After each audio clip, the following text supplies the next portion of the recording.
king. How the West rewrote Africa's symbols of power.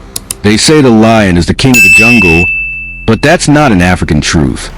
Where the lie began, this phrase, "the lion is the king of the jungle," is repeated across Western media. Movies, books, cartoons, even school textbooks.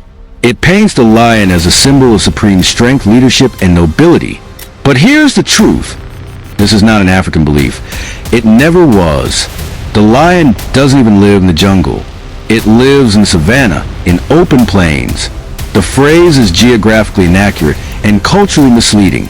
Yet somehow, this foreign idea has buried itself deep into African minds, replacing our ancestors' wisdom with Hollywood fantasies. Africa's true king was silent but deadly. In African tradition, the animal most revered, the one feared by hunters and honored by royalty, was not the lion. The real king, the one our ancestors feared and revered, was the leopard. The leopard is smaller, yes, but in African spirituality and warfare, size was never the mark of greatness. The leopard is a master camouflage, striking from the shadows. It doesn't roar to announce itself. It doesn't need to. A shadow in the trees, a ghost in the night. A leopard does not roar. It strikes. The symbol of sacred power. To hunt a leopard is a death wish. It moves unpredictably. It defends itself from all angles. Even the most skilled warriors approach with caution. It attacks from all angles, never predictable, always precise. Because of this, leopard skin became more than clothing. It was a sacred symbol, a sign of divine favor, of earned power. Kings of Benin, priests of the Ashanti, Zulu warriors, and many more bore its skin in ceremonies, coronations, and battle. That's why in many African cultures, leopard skin is sacred. Only kings, warriors, and priests could wear it, not just for fashion, but as a symbol of strength, courage, and divine right. In African cosmology, true royalty is earned through wisdom, cunning, and strength of spirit, not brute power.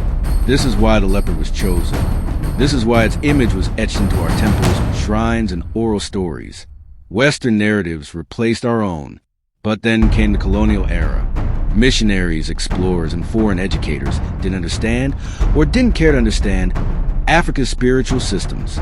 They brought their own symbols, their own kings, their own interpretations. And in their books, movies, and tales, the lion was crowned, not because it made sense to us, but because it made sense to them. And so, over time, the leopard, Africa's real king, was slowly erased from memory, replaced by a creature that does not even belong to the rainforest, replaced by the image of a lion, loud, proud, and foreign. It's time to reclaim our story. In Africa, royalty isn't just born, it's proven. To be a king was not about domination. It was about vision, endurance, and connection to spirit. The leopard represented all these things. And the leopard is a true king, called to awaken.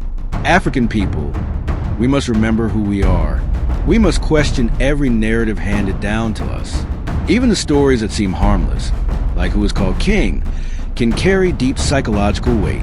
The West gave us its myths, but we already had ours. And ours were rooted in truth, in trial, and in spiritual greatness. So let the lion keep the savannah, or reclaim the jungle. And in it, the leopard shall rise again, not just as predator, but as a symbol of African soul. Kindly subscribe, like, and on the notification button